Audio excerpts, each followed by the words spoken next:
Light truly does attract darkness, and when you shine brightly, you're always happy and you are just a beam of light in a world of darkness. You're going to attract a lot of unhappy people that want to bring you down to their unhappy realities. And a lot of them will be attracted to the light that you possess, but they will punish you for it because they can't find it within themselves.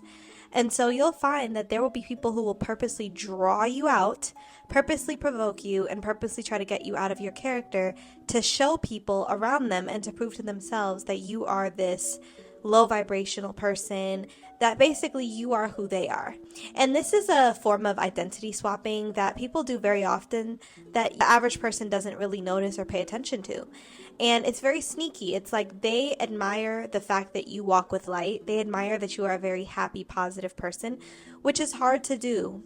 You know, it's hard to do in this world, considering where our world is at today, considering some of our upbringings, considering just how heavy spiritual warfare has become as our world has advanced and as we've gotten further and further away from Christ. If I'm being honest with you, it's become a lot more of an ugly place to be.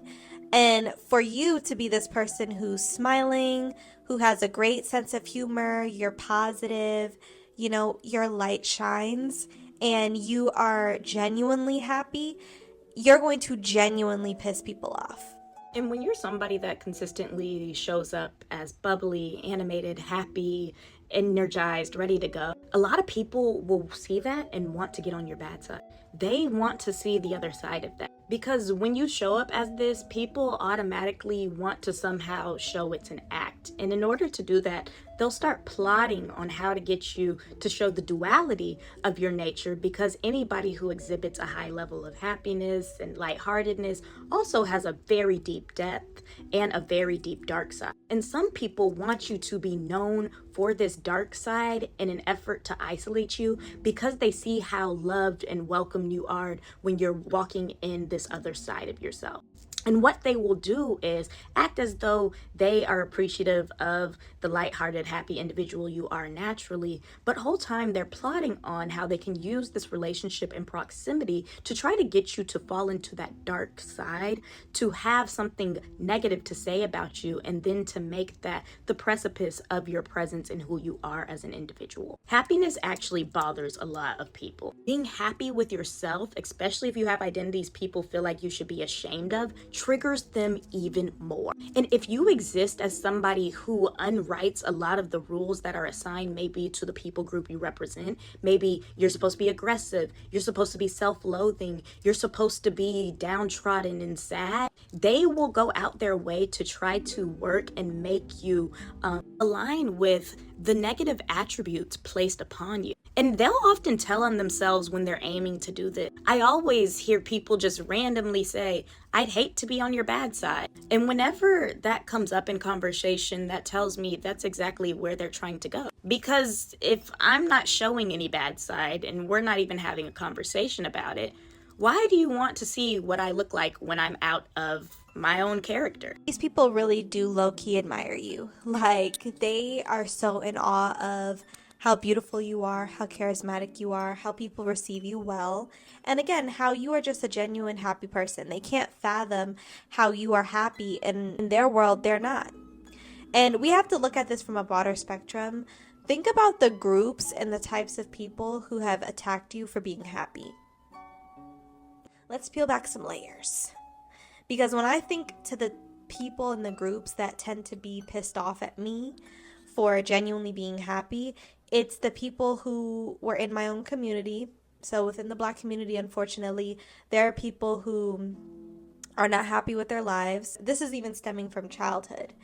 You know, people who had really harder upbringings than mine. You know what I'm saying? Neglectful parents who didn't feed them, bathe them. That's hard. You know what I'm saying? I've dealt with psychological abuse and,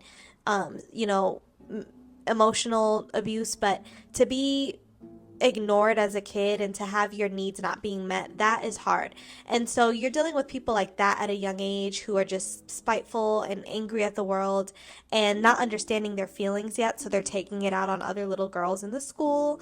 And then, these people turn into adults who are just bitter and angry. They haven't healed, they haven't worked on themselves, and maybe they haven't gotten anywhere in life. And so they're mistreating the people who have gotten somewhere in life. They're nasty to people who naturally are just happy and have found joy. And the ironic thing is, these people don't think to themselves, maybe this person had a hard upbringing too, but maybe they just decided to pick themselves up from their bootstraps and decide to not be a victim. They just think that they're the only person in the world who's ever experienced a hardship, and they want to hate everyone else who's genuinely happy, in their adult life. So, you deal with people like that who, struggle with those things, or you deal with the people from our communities who may not benefit from pretty privileges and they hate you for that, which you can't control. But I digress. You being happy and also having access to privileges that they don't have is going to set them off.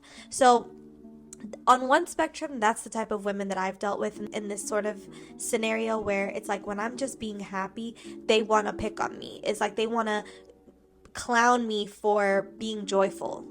Like, I don't understand. How are you mad at me? How are you trying to crack jokes on me and cut my ass and make fun of me and make me the butt of a joke in front of people because I'm a cheerful, happy-go-lucky person? Like, I've literally had my middle school bully, like, tell me to calm down whenever I was laughing at a joke, or, like, insert herself in my conversation with someone else and tell me to relax.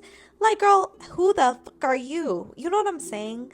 People like this, it's like they are so focused on you and your joy, they can't even focus on cultivating it for themselves. Yikes. On the other end of the spectrum, I've experienced non-black women attacking me because of my joy and because of my peace. And this is where we get into sort of like the racial issues of the world, which I'm not going to dive too deeply into, but the reason why a lot of non-black women will attack you for being a beautiful melanated woman and you're an exotical at that, they will attack you because how dare you be a part of the disenfranchised group, a part of the group that has struggled the most. You're supposed to be the bottom of their shoe, and you have risen to the top. You're killing it. You're a star. You're exceeding and excelling in whatever space you're in that they're in as well, and they feel like you don't deserve to be there. And so you will start to see them do a lot of passive aggressive nasty things to you because how dare you be, again, the bottom of the barrel, supposedly, right? You're supposed to be that. How dare you be a part of the most disenfranchised group in the world? How dare you be a part of a group that was brought to its knees but stood back up again, and now you're in this space with me when I'm supposed to be the beauty standard? I'm supposed to be the one on top. I'm supposed to be the one that has access to this only. It's like you piss people off. And then on top of that, you're being unapologetically you. You're being loud and boisterous and positive about who you are, and you're not hating yourself. Oh, forget it. Forget about it, ladies. You are going to be public enemy number one. I can't tell you how many times I've been in spaces with non-black women, specifically mostly white women, who have done a lot of passive aggressive and sometimes just blatantly aggressive things to me because I was just being myself. My personality is very bubbly. I'm very outgoing. I talk to everyone because I know how to hold a conversation with anyone who's willing to have the conversation. And you know what I'm saying? Some people, that makes them uncomfortable because, again, if you're in spaces that they believe are only for them, they're coming at it with that racial bigotry. And then on top of that, they're also miserable in their own lives. So it's just a double whammy of unhappiness. But again, you'll get some of the people that are bigots and they are unhappy, but they also admire you and they admire your light. And I have run into this a lot. If you guys have watched or listened to any of my dance studio videos, you know that I've dealt with a lot of passive aggressiveness and a lot of nastiness, nice nastiness from the non-black women in my studio. And this is a phenomenon that I see often. I see the ones that are just super nasty to me, like won't talk, will do a lot of passive aggressive backhanded stuff to me, and I know like clear as day, okay, you don't like me, like you're a bigot, okay? And then like you're also very unhappy, and it shows. And then you have the women there who are all of those things as well, but they pretend with you. And those are probably the ones that I hate the most because I don't want to pretend. Like, I can see through you, lady. Like, I can see you. You're a bigot. You don't like me. You think I don't deserve to have access to this space or be in the same space as you. You're intimidated, you're jealous, and you hate your life. So you're not happy as a person. But on top of that, to make matters worse, you're pretending to like me. So now we have to play this stupid game of like you making small talk with me and trying to pretend and smile in my face and play these games with me, when it's like I would much rather you just keep it real and not talk to me. If you really don't like me, stay away from me. But this is the thing. People who are narcissistic, people who are very low vibrational and evil, they like to have people around them who they don't like. So it's going to be natural for someone like that who likes to fake it to try to latch themselves onto you or try to become a fake ally with you to take your guards down so that they can observe you a little bit closer. Because again, these people admire your happiness, they admire your joy, they admire your bright, bubbly personality and energy, but at the same time, they hate you for whatever reasons, for reasons unknown. And so you have to be aware of these types of people, these archetypes of people.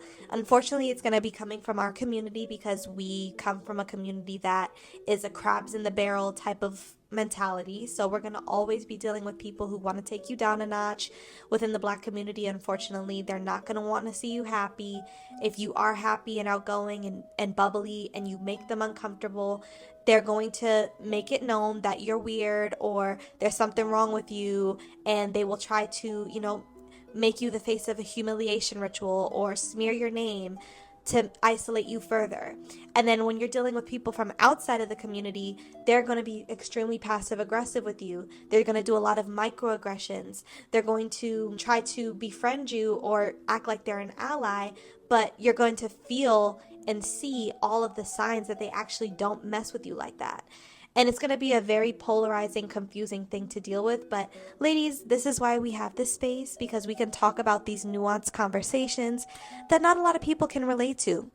So if you enjoyed this video, please like this video so it can be pushed out to more beautiful and exotic women like yourself. So ladies, drop down in the comments section. Let me know your thoughts down below. I'll also be leaving my email in the description box so you can share your stories with me there as well. Have a lovely day, ladies.